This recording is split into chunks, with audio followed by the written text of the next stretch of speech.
यो कार्यक्रम एउटा नियमित प्रक्रिया पनि हो र यो विशेष अर्थ राख्ने कार्यक्रमको रूपमा पनि रहेको छ। नियमित प्रक्रिया के हो भने यो आफ्नो सिलसिलामा 11औं महाधिवेशन हो, 10 वटा अगाडि भइसके। यसपछि अर्को फेरि 12औं महाधिवेशन हुनेछ। यो त नियमित कुरा हो। तर यति बेला यस महाधिवेशनले देशको परिस्थितिमा बुद्धिजीवीले पूरा गर्नुपर्ने भूमिका, त्यसको सम्बन्धमा मुख्य रूपमा केन्द्रित हुनेछ भन्ने मैले विश्वास लिएको छु। देश एउटा संक्रमण कालमा छ। देशले सही निकास खोजिरहेको छ, अझै प्राप्त भइसकेको छैन। निकास खोजिरहेको छ। हामी अहिले पनि कस्तो समाज बनाउने भन्ने सन्दर्भमा, नेपाललाई कस्तो नेपाल बनाउने भन्ने सन्दर्भमा असाधारण ढङ्गले वैचारिक लडाईँ पनि लडिरहेका छौँ। यसमा दार्शनिक पक्षका कुराहरू आउँछन्, सैद्धान्तिक पक्षका कुराहरू आउँछन्, वैचारिक पक्षका कुराहरू आउँछन्, राजनीतिक पक्षका कुराहरू आउँछन्, आर्थिक पक्षका कुराहरू आउँछन्, सामाजिक सांस्कृतिक पक्षका कुराहरू आउँछन्, वातावरणसँग सम्बन्धित कुराहरू आउँछन्, मानव अधिकारका प्रश्नहरू आउँछन्, गरिबी निवारणका चुनौतीहरू हाम्रा सामु आउँछन् र ती सबै कुराहरूलाई कसरी सम्भव बनाउने, कसरी हामी यी कुराहरूका अगाडि पैदा भएका चुनौतीहरूको सामना गरेर अगाडि बढ्ने भन्ने कुराहरू आउँछन्। यी कुराहरूको स्पष्ट छिनोफानो हाम्रो पार्टीले लिएका सही नीति दृष्टिकोणहरू अनुरूप ती कुराहरूसँग तादात्म्यता तालमेल हुने गरी बढी स्पष्टता दिनेछ, त्यसको व्याख्या गर्नेछ र बौद्धिक क्षेत्रबाट गर्नुपर्ने कामहरूलाई बढी व्यवस्थित ढङ्गले अगाडि बढाउन उपयुक्त नेतृत्व पनि छान्नेछ, उपयुक्त विचारको श्रृङ्खला पनि बनाउनेछ, तदनुसारका कार्यक्रम कार्ययोजनाहरू तयार गर्नेछ। मैले विश्वास लिएको छु। त्यसकारण मैले भनेको यस अधिवेशनको काँधमा महत्त्वपूर्ण जिम्मेवारी छ। अधिवेशन समग्रतामा तपाईहरु एक जनाको समष्टि नै अधिवेशन, हरेकको काँधमा जिम्मेवारी छ। त्यसर्थ यस जिम्मेवारीलाई यस महाधिवेशनले अत्यन्तै सफलताका साथ पूरा गर्नेछ भन्ने मैले विश्वास लिएको छु र यस विश्वासका साथ सफलताको शुभकामना भन्न चाहन्छु। तपाईहरुका नेतृत्व चयनको पनि सवाल छ। अवश्य नै यो एउटा जटिल विषय हुने गर्छ।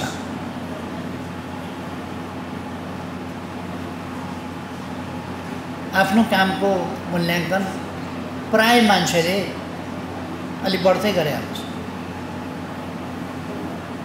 अरूले भन्दा आफ्नो कामको आफूले मूल्याङ्कन गर्दा अलिक बढी नै गरिरहेको।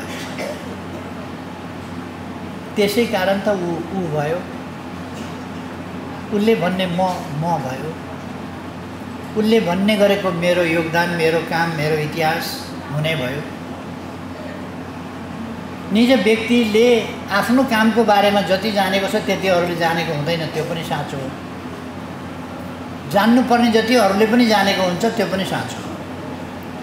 तर पनि मान्छेलाई अब आफ्नो कामको बारेमा अलिक बढ्दै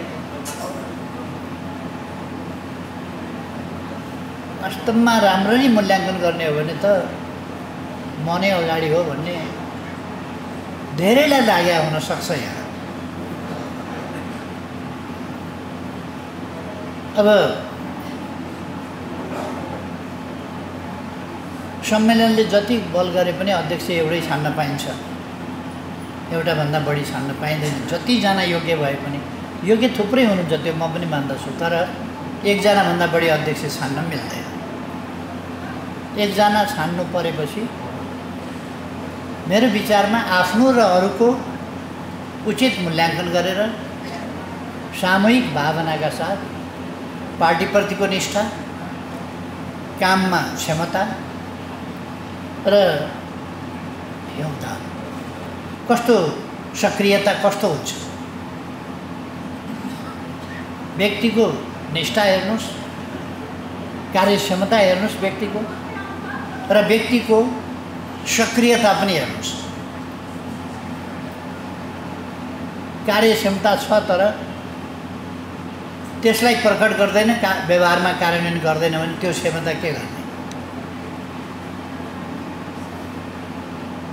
कोही पुस्तकस्था तोया विद्या भने जस्तै हुन्छ, पुस्तकमा रहेको शास्त्र जस्तै हुन्छ। त्यसो भएर क्षमतालाई प्रकट गर्ने सक्रियता छ कि छैन नेतृत्व छान्दा, र निष्ठा छ कि छैन नेतृत्व छान्दा, ती कुराहरूमा पनि ध्यान दिनुपर्छ। एउटा म के भन्न चाहन्छु भने यो आन्दोलनमा एउटा पछि अर्को फेरि एउटाले कुसमयको बाँसुरी बजाइदिन्छ अनि फेरि अर्को एउटा बखेडा निक्लिन्छ। नेवारी भाषामा भन्छ के बेला न कुबेला बजिनवेला, त्यस्तै बेला न कुबेलाको बजिनवेला गर्ने प्रचलन पनि देखिन्छ कता। पार्टीलाई मुख्य रूपमा स्वस्थताका साथ लैजाउँ, पार्टीलाई एकताबद्ध बनाएर लैजाउँ, सही विचारमा पार्टीलाई लैजाउँ र एउटा आन्दोलन, सुदृढ आन्दोलन त्यस रूपमा विकास गर्नु। हामीले अत्यन्तै विकट अवस्थाहरू पार गरेका छौँ। देशभित्रका बाहिरका अनेक थरी वैचारिक व्यवहारिक स्वार्थको टक्कर भएकाहरू, आफ्ना स्वार्थका लागि क्रियाशील हुनेहरू, अनेक शक्तिहरू सक्रिय भए र मोर्चाबन्दी गरेर नेकपा एमालेका विरुद्ध आए, प्रगतिशील विचारका विरुद्ध आए, अग्रगामी सामाजिक परिवर्तनका विरुद्ध आए, सुदृढ एकताबद्ध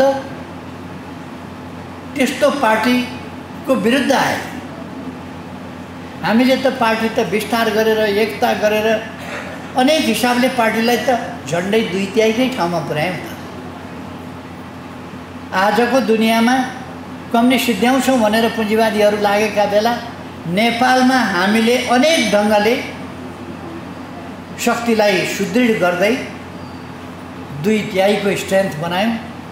साराको टाउको दुख्नु ठिकै हो, विरोधीहरूको टाउको दुख्नु, निन्द्रा गायब हुनु, भोक हराउनु, छटपटी हुनु विरोधीहरूलाई ठिकै हो। तर आन्दोलनभित्रैबाट यस्ता तत्त्वहरू निस्किए जसले आन्दोलनभित्रैबाट आन्तरिक गडबडी र हमला सुरु गरे। पार्टी फुटाइन्जेलसम्म पार्टीका भलाइका र हितका कुरा गरे। पार्टीका भलाइका लागि यो उपद्रव मचाएका हौँ भने, यो वितण्डा पार्टीकै भलाइका लागि, आन्दोलनकै भलाइका लागि पो, एमालेका लागि पो यो हामीले वितण्डा खडा गरे हौँ त भने पार्टी फुटाएका दिन के घोषणा गरे भने हाम्रो उद्देश्य भनेको एमालेलाई धुलो बनाउने हो, एमालेको अस्तित्व देशबाट मेटाउने हो। उनीहरूले खुलस्त नारा दिए, केपी ओली बिनाको एमाले, त्यसकारण मलाई एमालेबाट साधारण सदस्य मात्रै होइन भविष्यमा पनि कम्युनिस्ट हुँ भन्न नपाउने गरी फैसला पनि कत्रो फैसला, सानो दिन हो र उनीहरूले निकालिसकेपछि त म स्वतन्त्र मान्छे त हुन्थेँ होला नि, स्वतन्त्र पनि हुन नपाउने, स्वतन्त्र पनि हुन नपाइने, भविष्यसम्म पनि उनीहरूले एउटा वैचारिक राजनीतिक एउटा कैदमा राखे जस्तो केही पनि हुन नपाउने, साधारण सदस्य भविष्यमा समेत हुन नपाउने गरी मानिलिउँ म उनीहरूको कर्मचारी हुँ र उनीहरूले मलाई भविष्यमा पनि जबमा अयोग्य हुने गरी ठुलो अपराधमा फेला पारेका छन् र छोड्दैनन् जस्तो गरे। एमाले बिनाको नेपाल कत्रो कल्पना, कत्रो आँट। प्रतिक्रियावादीहरू अलिक दुस्साहसिक पनि हुन्छ। एमाले जस्तो प्रगतिशील जनताको पार्टीलाई, देशभक्त पार्टीलाई, विकासको नायक पार्टीलाई, यो पार्टी विचार र विकासको नायक हो, यस पार्टीलाई सिद्ध्याउँछौँ। टर्च बालेर खोज्दाखेरि नभेटिने बनाइदिन्छौँ, त्यो पनि राति होइन दिउँसै। त्यो उद्घोष गरे। यी सबै कुरालाई पराजित गरेर नेकपा एमाले फेरि देशको सबभन्दा लोकप्रिय पार्टीको रूपमा आयो। दुनियाँभरिको मोर्चाबन्दीलाई, घेराबन्दीलाई तोडेर, मोर्चाबन्दीलाई पराजित गरेर नेकपा एमाले फोस्रो दाबी गरेर होइन, पपुलर भोट जनताको कुनै बुथ कब्जा गरेर होइन, कतै मत किनेर होइन, कतै डर त्रास देखाएर होइन, मान्छे मारेर होइन, कुटपिट गरेर होइन, आतंक फिजाएर होइन, प्रहरी प्रशासनको दुरुपयोग गरेर होइन, कर्मचारीको दुरुपयोग गरेर होइन, जनताको पवित्र मनले साँच्चै गरेको दान, मतदानबाट, पवित्र मनले गरेको मतदानबाट एमाले त्यस्तो परिस्थितिमा सर्वाधिक लोकप्रिय पार्टीको रूपमा आउन सक्छ। अब यति बेला हाम्रो अभिभावक त्यस परिस्थितिलाई हामीले अलिक बदलेका छौँ। अब त्यो परिस्थिति छैन। हामीलाई बहुमत ल्याउनबाट रोक्न सक्ने अब कुनै तागत छैन। यदि हामी ठीक ढङ्गले अगाडि बढ्यौँ, एकताबद्ध ढङ्गले अगाडि बढ्यौँ, व्यक्तिगत महत्त्वाकांक्षा होइन, व्यक्तिगत इगो, अहङ्कार या व्यक्तिगत रूपमा हुन्छ नि मैले यो पाइनँ भनेका भरमा मैले पाउनुपर्छ भनेर कोही इगो लिएर यस्ता कुरामा अल्झिएर होइन, देशलाई ध्यानमा राखेर, केन्द्रभागमा राखेर, राष्ट्रिय हितलाई, परिवर्तनको उद्देश्यलाई, समृद्ध नेपाल, सुखी नेपालीको राष्ट्रिय आकांक्षा र हाम्रो गन्तव्यलाई केन्द्रभागमा राखेर हामी अगाडि बढ्यौँ भने हामीलाई बहुमत ल्याउनबाट कसैले रोक्न सक्दैन। किनभने हामी त्यस्तो घेराबन्दीमा पार्टी दुईपल्ट फुटेका बेला, ध्वस्त बनाउँछौँ भनेका बेला, भेटिने छैन भनेका बेला, आज त्यस्तो अवस्थाबाट पार्टीलाई यस रूपमा हामीले ल्यायौँ भने आज कसैले पनि त्यस्तो भन्न सक्ने अवस्था छैन। एमालेलाई खोज्दा नभेटिने बनाइदिन्छु, धुलो पिठो बनाइदिन्छु, भित्तामा लगेर टाँसिदिन्छु आदि इत्यादि भन्न सक्ने अब कसैको दम रहेन। हामीले उनीहरूको धनुको ताँदो चुडाइदिएका छौँ। त्यसो भएर आज हामी अझ ठुला सफलताका साथ अगाडि जान सक्छौँ। त्यसै कारण पार्टीले मिसन 84 भनेको छ। मिसन 84 एउटा टेक्निकल श्रेणी हो, एउटा कार्यनीतिक श्रेणी हो, जसबाट हामी समृद्ध नेपाल, सुखी नेपालीतिर जान सक्छौँ, अगाडि बढ्न सक्छौँ। मिसन 84 भनेको कतिपय साथीहरूले नबुझेर मिसन 84 अमूर्त भयो। एमालेको स्पष्ट बहुमत भन्नुपर्छ। हामीले भनेकै छौँ एमालेको स्पष्ट बहुमत, एमालेको स्पष्ट बहुमत ल्याउनु नै मिसन 84 हो। अनि मिसन 84 भनेको के त? 84 साल आउँछ, 84 साल आउँदाखेरि नयाँ वर्षमा दीपावली गर्छौँ, भोज खान्छौँ भने हो मिसन 84 भने। मिसन 84 साल आउनु नै मिसन 84 त होइन त। 84 साल त आफै आइहाल्छ नि, हामीले ल्याउनै पर्दैन, आइहाल्छ। त्यसकारण मिसन 84 हामीले ल्याउनु पर्दैन, मिसन 84 हामीले ल्याउनु पर्छ। 84 साल आफै आउँछ। मिसन 84 हामीले नेकपा एमालेको एकल बहुमत ल्याउने गरी लागौँ भनेको। अनि यो एउटा गीत, कालजयी गीत जस्तै, जो जहाँ छौँ त्यहाँबाट कन्ट्रिब्युट गरौँ, जसको भूमिका जुन ठाउँमा छ त्यहाँबाट कन्ट्रिब्युट गरौँ। गाउँ गाउँबाट उठौँ, बस्ती बस्तीबाट उठौँ, वडा वडाबाट उठौँ, टोल टोलबाट उठौँ, जुन जुन ठाउँमा छौँ त्यही ठाउँबाट उठौँ। हातमा कलम हुनेहरू कलम लिएर उठौँ, हातमा औजार हुने औजार लिएर उठौँ, साथमा केही नहुने आवाज लिएर उठौँ, तर जो जहाँ छौँ त्यसै ठाउँबाट उठौँ। यो देशको मुहार फेर्नलाई उठौँ भनेकै त्यही हो। किन उठ्नु पर्यो? देशको मुहार फेर्नलाई उठ्नु पर्यो। त्यो भनेको अहिलेका लागि कार्यनीतिक एउटा पडाव, कार्यनीतिक एउटा विशाल मोड मिसन 84 हो। 84 साललाई हामी चुनावमा नेकपा एमालेको एकल बहुमत ल्याउन चाहन्छौँ। हामीले पहिले 2/3 पुर्यायौँ, तर चुनावमा 2/3 पुर्याउन सकेका थिएनौँ। पार्टी एकीकरणबाट पुर्याएका थियौँ। जे होस्, नेपालको कम्युनिस्ट आन्दोलनलाई 2/3 मात्र पुर्याएका थियौँ हामीले। यो साधारण कुरा होइन। नेकपा एमालेको असाधारण वैचारिक क्षमता, असाधारण कार्यक्रमिक क्षमता, असाधारण कार्यक्षमता, असाधारण आत्मविश्वास, असाधारण गतिशीलता, यी कुराहरूको समष्टि 2/3, नेपालमा 2/3 कम्युनिस्टहरूको शक्ति। स्थानीय तहमा, प्रादेशिक तहमा र केन्द्रीय तहमा सबै ठाउँमा 2/3 को स्थिति पुर्याउनु यो साधारण सहज कुरा थिएन, तर हामीले पुर्यायौँ।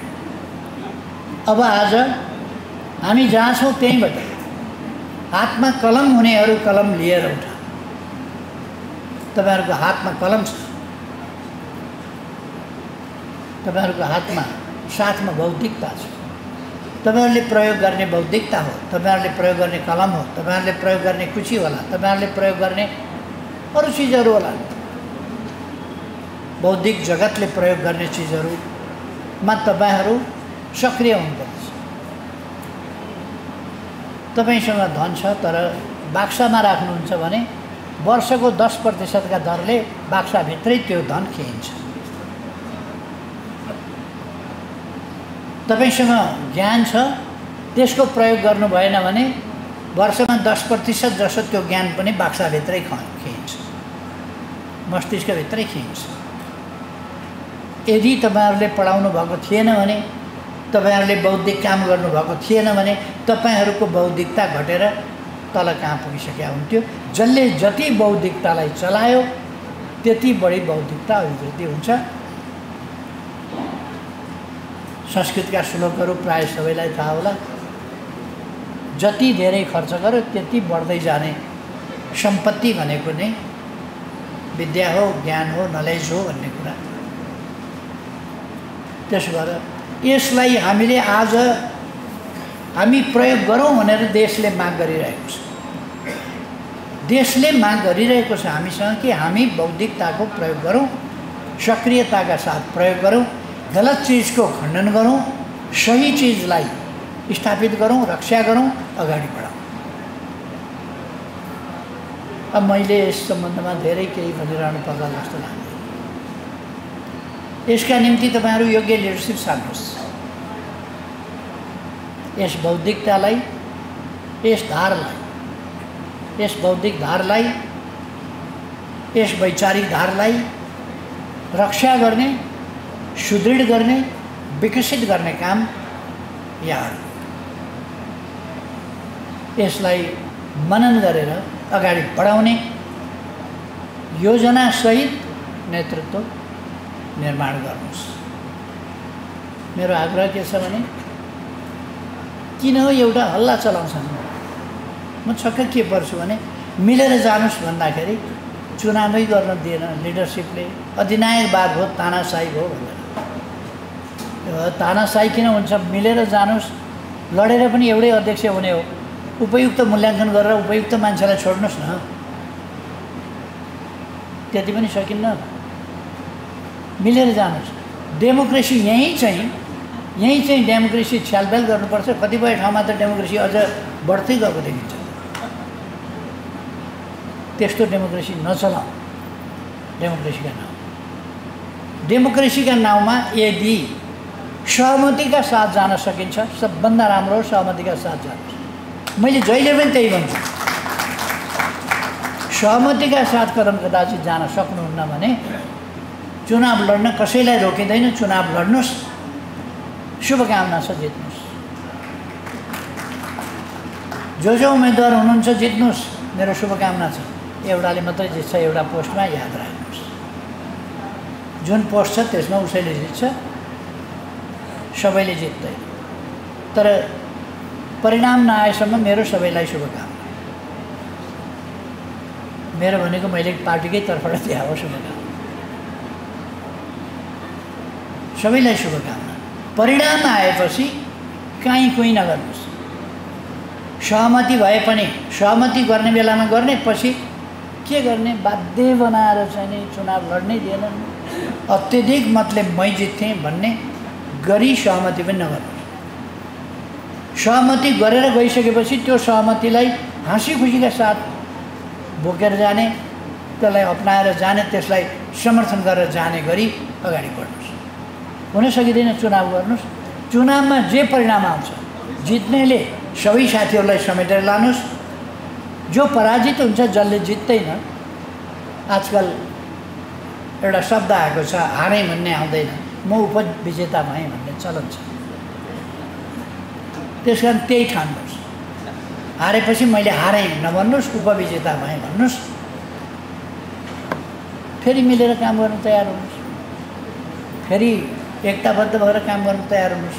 उपविजेता राम्रो शब्द चयन गरेको छ आजकल साथीहरू। उपविजेता भएँ भनेपछि पहिले त म अलिअलि अलमलिएँ पनि। साथीहरू आउँछन् उपविजेता भएँ भन्छन्, के हो यो? विजेता त एउटा हुन्छ। फेरि विजेता र उपविजेता कसरी भयो? अध्यक्ष र उपाध्यक्ष बुझिया थियो, तर विजेता र उपविजेता के हो? उपविजेता भनेको अलिकतिले जितिएन, त्यही भएर उपविजेता। त्यसो भएर उपविजेता भएँ भन्ठान्ने first runner up, second runner up, third runner up, त्यही होला नि त उपविजेता। रनर अप भइगयो, जित्यो। त्यस ढङ्गले चित्त बुझाएर जानुहोस्। प्रतिबन्ध चाहिँ छैन। म यसो हेर्छु, चुनाव भयो, कसैले जित्यो, कसैले पराजित। पराजित भएकालाई कसैले एसएमएस गर्छ, बहादुर हौ तिमी। कवितात्मक लयमा भन्छ, बहादुर हौ तिमी। यस्तो अधिनायकत्व भएका ठाउँमा, यस्तो तानाशाही भएका ठाउँमा, चुनाव लड्नै नपाइने गरीको प्रतिबन्ध लागेका ठाउँमा तिमीले चुनाव गराएर छोड्यौ। सबैको मताधिकार, तिमी आफू मात्रै लडेनौ, सबैको मताधिकार दिलाएर छोड्यौ। मानिलिउँ मताधिकारको लडाईँ भइरहेको छ आज 300 वर्ष अगाडिको कुरा मताधिकारको निम्ति लडाईँ भइरहेको छ आज जस्तो गरेर मताधिकार सबैलाई दिलाएर छोड्यौ तिमी महान छौ तिमी पराजित भएका छैनौ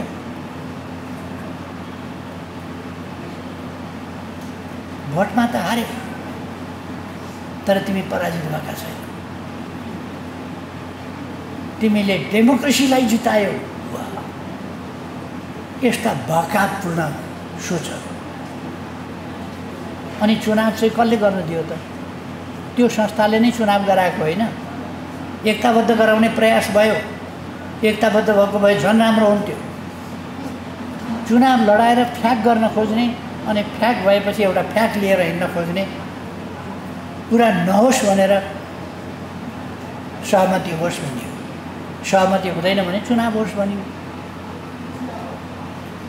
अनि अधिनायकवाद कहाँ हो त्यसकारण यस्तो खालको कुनै भड्कावयुक्त विचारमा हामी लाग्नु हुँदैन म साथीहरूलाई भन्न चाहन्छु हामीसँग विश्लेषणात्मक क्षमता हुनुपर्छ सत्यमा उभिएर असत्यको खण्डन गर्नुपर्दछ तथाकथित आलोचनात्मक चेत भनेर जेमा पनि कहाँ खोट खोज्ने आलोचनात्मक चेत भनेर खोट खोज्ने प्रवृत्ति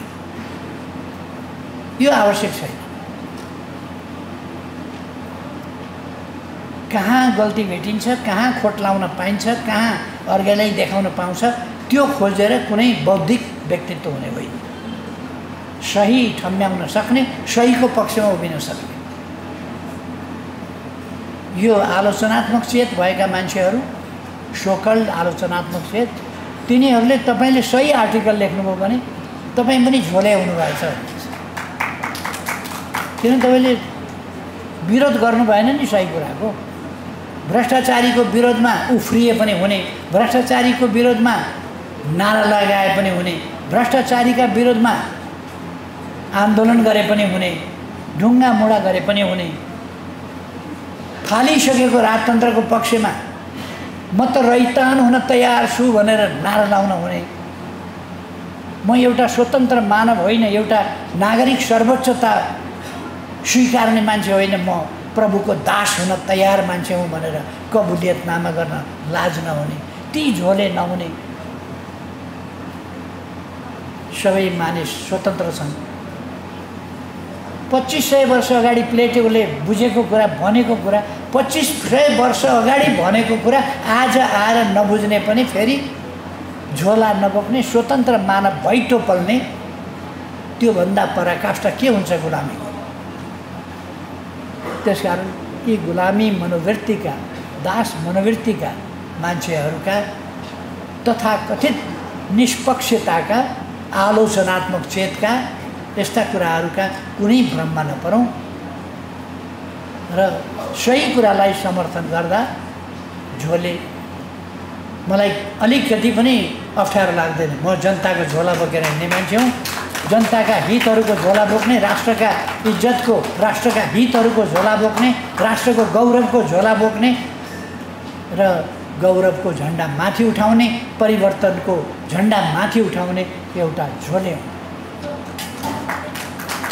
के भन्नु त झोले मैले कुनै सामन्तको झोला बोकेका छैन कुनै सामन्तको 2 कौडी लिएर त्यसका पछाडि स्तुतिगान गर्न कुदेको छैन इतिहासलाई बाङ्गो टिङ्गो पारेर मर्काएको छैन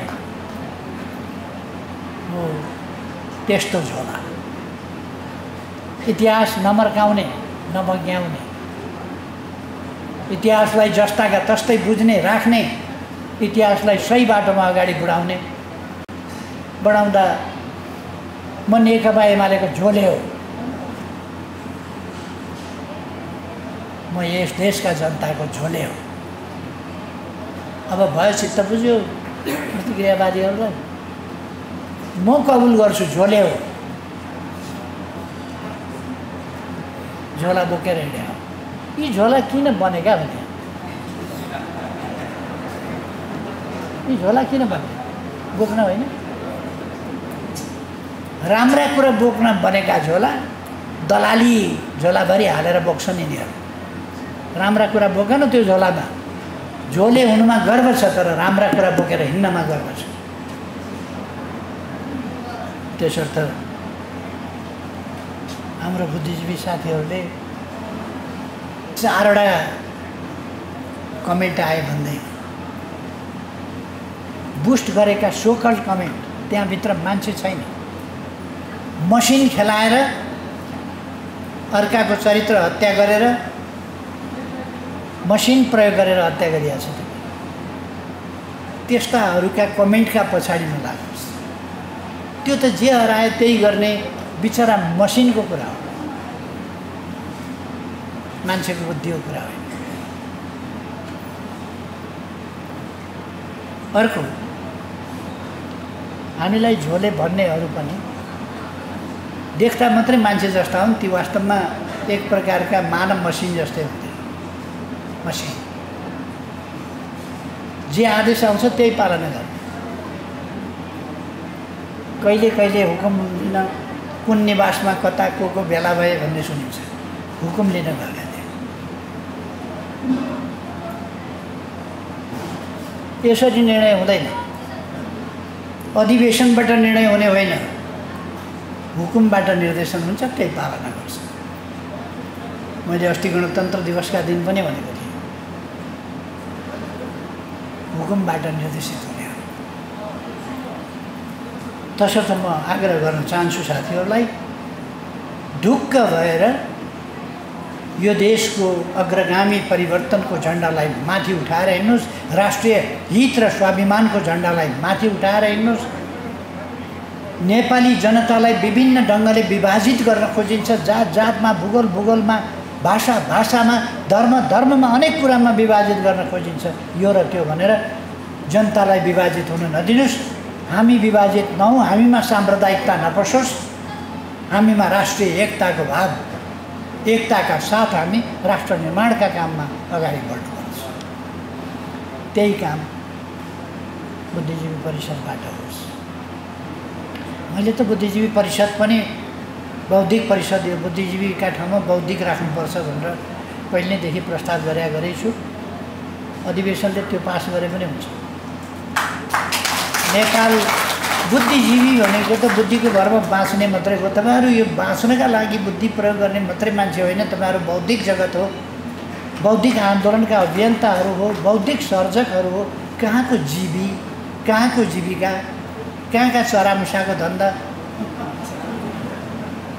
बाँच्ने मात्रै उद्देश्य त चरामुसाको हुन्छ। बिहान उज्यालो हुन पाएको हुँदैन, सबभन्दा पहिले चरा उठ्छ, किनभने भोकले अघिल्लै दिनदेखि पेट भरेको हुँदैन, बिचरा भोकले उज्यालो भोकी क्या हो भनेर सबैलेदेखि कराइहाल्छ।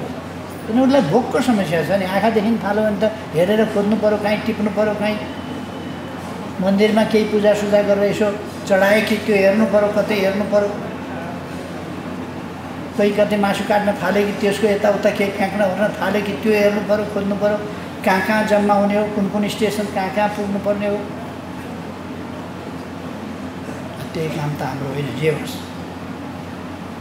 नाम कायमै राखे पनि मेरो धेरै आपत्ति छैन, तर म चाहिँ भन्छु बुद्धिजीवी परिषदभन्दा बौद्धिक परिषद भन्नु राम्रो हुन्छ जस्तो लाग्छ मलाई।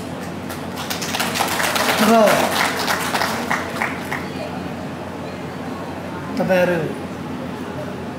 यति योगदान गर्नुभएको छ, यति बौद्धिक जगतबाट योगदान गर्नुभएको छ। कहिले कहिले मैले आलोचना पनि गरेको छु। आलोचना मन पर्दैन कहिले कहिले, तर आलोचना किन गरिन्छ भने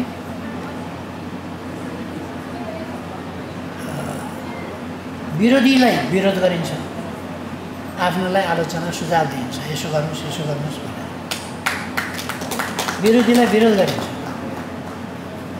हामीले गर्ने विरोधीलाई किन विरोध गरिन्छ भने तिनीहरू बेठिक बाटोमा छन्, बेठिक विचारमा छन्, बेठिक क्रियाकलापमा छन्, बेठिक धन्दामा छन्, तिनीहरूले देशलाई नोक्सान पारिराखेका छन्, त्यस कारण हामी विरोध गर्छौँ। तिनीहरूले देशको अग्रगमनलाई विरोध गरिराखेका छन्, नोक्सान पारिराखेका छन्, त्यस कारण विरोधमा छौँ। र हाम्रो साथीहरूलाई आपसमा हामी सुझाव किन दिन्छौँ यसो गर्नुहोस् भनेर भने ती सुझावहरू कार्यान्वयन गरेर तपाईहरु अझ धारिला तेजिला कलमहरू चलाउन सक्नुहोस्। आफ्ना बाजाहरू अझ सुन्दर बजाउन सक्नुहोस्। आफ्ना कुचीहरू अझ राम्ररी चलाउन सक्नुहोस्। आफ्ना सिपहरू, आफ्ना कलाहरू, आफ्नो ज्ञान अझ राम्ररी सम्प्रेषण गर्न सक्नुहोस्। त्यसका लागि मैले विश्वास दिएको छु तपाईहरुले संगठित ढङ्गले यस अभियानलाई अगाडि बढाउनुहुनेछ। अब म धेरै कुरा भन्दिनँ। यहाँसम्म यो 11औं अधिवेशनसम्म ल्याइ पुर्याउन जसले योगदान गर्नुभएको छ सबैलाई धेरै धेरै धन्यवाद भन्न चाहन्छु। परिस्थिति सजिलो थिएन, अप्ठ्यारो थियो। सिंगै देशलाई मेची, महाकाली, तराई, मधेस, पहाड, हिमाली भेग सबैलाई एक ठाउँमा ल्याउन सम्भव थिएन। यस्तो साम्प्रदायिकताको विष, यस्तो विष छरेका छरै थिए, छरेका छरै थिए। कहिले त त्यही विष नै पो मुख्य कुरा हो कि जस्तो गरेर छरे। त्यस्ता बेलामा उद्देश्यको एकता, विचारको एकता त्यो साधारण कुरा हो। वास्तवमा पोलिटिकल पार्टीहरूले पहिलोपल्ट राष्ट्रलाई एकजुट गर्ने विचारको झण्डा, जहाँ मेचीदेखि महाकालीको मान्छेले राष्ट्रियताको झण्डा उठाउँछ, विचारको झण्डा उठाउँछ, आदर्शको झण्डा उठाउँछ र विकासको झण्डा उठाउँछ, जहाँकोले पनि एउटै नारा दिन्छ। यो पोलिटिकल पार्टीहरूको योगदान। पोलिटिकल पार्टीहरू आएपछि बल्ल बल्ल बन्यो। आज जहाँ गए पनि जनताको बहुदलीय जनता जिन्दाबाद। किन भन्छौँ? यो पोलिटिकल पार्टीले हामीलाई एक ठाउँ बाँध्ने एउटा विचार। कम्युनिस्ट पार्टी जिन्दाबाद, एमाले जिन्दाबाद भन्छौँ किन? यो एक सूत्रमा बाँध्ने कुरा हो। हरेक जातको, हरेक भाषाको, हरेक धर्मको, हरेक कला संस्कृतिको संरक्षण र उत्थान गर्नुपर्दछ, तर राष्ट्रिय एकता हुनुपर्दछ। त्यसकारण हामी भन्छौँ सर्वोपरि कुरा राष्ट्रिय एकता अमर रहोस्। राष्ट्रिय एकता रहोस्। राष्ट्रिय एकता भन्ने बित्तिकै केही यस्ता खालका चाहिँ चाटुकारहरू निस्किए। अहिले त आएर यति बेर अब पृथ्वी पथ अरे, पृथ्वी पथबाट गयो भने वीरगञ्ज पुग्ने त हो नि, भने हेटौँडा त पुग्ने हो नि। पृथ्वी पथ त्यही होइन र के त्रिभुवन पथ हो? क्या पृथ्वी पथबाट गयो भने पोखरा त पुग्ने हो। यही हो क्या पृथ्वी पथ।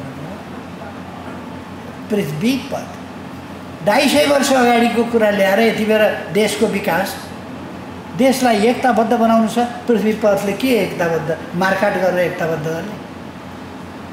एकीकरणको कुरा एउटा होला, एकीकरणको समय एउटा होला। एकीकरणका समयमा पृथ्वीनारायण शाहको विचार र बाटो ठिकै थियो होला। अहिले देशलाई मेलमिलापका साथ अगाडि बढाउनु पर्ने, जाति जनजाति सबैलाई एक बनाएर विकासको काममा अगाडि बढाउनु पर्ने, लोकतन्त्रको रक्षा गर्नुपर्ने, संविधानको रक्षा गर्नुपर्ने बेलामा पृथ्वी पथ, पृथ्वीनारायणले संविधान भन्ने शब्द सुनेका थिए। संविधानको रक्षा गर्नुपर्ने बेलामा पृथ्वी पथ कति पुरातनपन थियो। अब यो पृथ्वी पथ भनेको सुनेपछि अर्काले भन्छ राजर्षि जनक पथ, अर्काले भन्छ होइन यलम्बर पथ, अर्काले भन्छ मानदेव पथ, अर्काले भन्छ अंशुवर्मा पथ,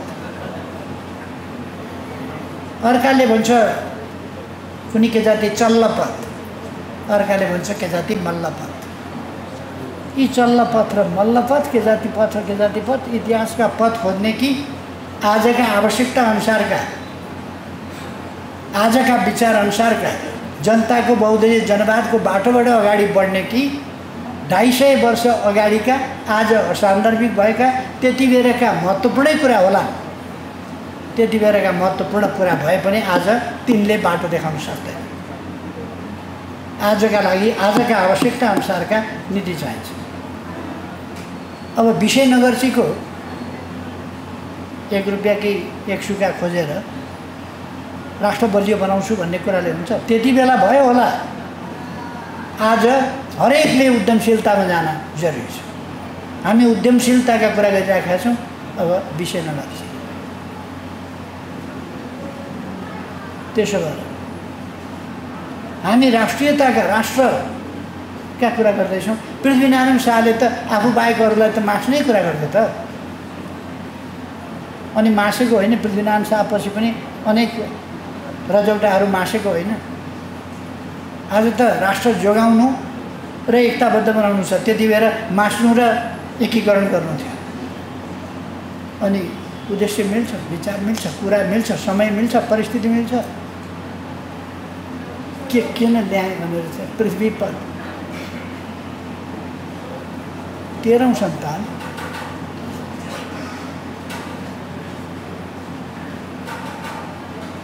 सन्तानले जुक्ति राजा हुन जुक्ति निकालेको के भने पृथ्वी पर राजा हुने जुक्ति अहिले पनि।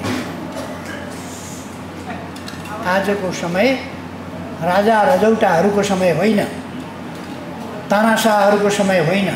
आज लोकतन्त्र र लोकतान्त्रिकरणको समय, अझ बढी लोकतन्त्र। हामी त्यतै जाँदैछौँ। ढुक्कले हाम्रा साथीहरू आत्मविश्वासका साथ उच्च मनोबल लिएर अगाडि बढ्न म सबै साथीहरूलाई आग्रह गर्न चाहन्छु। यस 11औं राष्ट्रिय अधिवेशनले यस कुरामा ठुलो कन्ट्रिब्युट गर्नेछ, ठुलो मनोबल बढाउनेछ, आत्मविश्वास सबैमा जगाउनेछ, अझ सुदृढ गर्नेछ र सबैको क्षमतालाई सक्रियताका साथ अगाडि बढाउनेछ भन्ने मैले विश्वास लिएको छु। यही विश्वासका साथ सबै साथीहरूलाई शुभकामना भन्न चाहन्छु। यस अधिवेशनको फेरि एकपल्ट सफलताको शुभकामना भन्न चाहन्छु। धन्यवाद।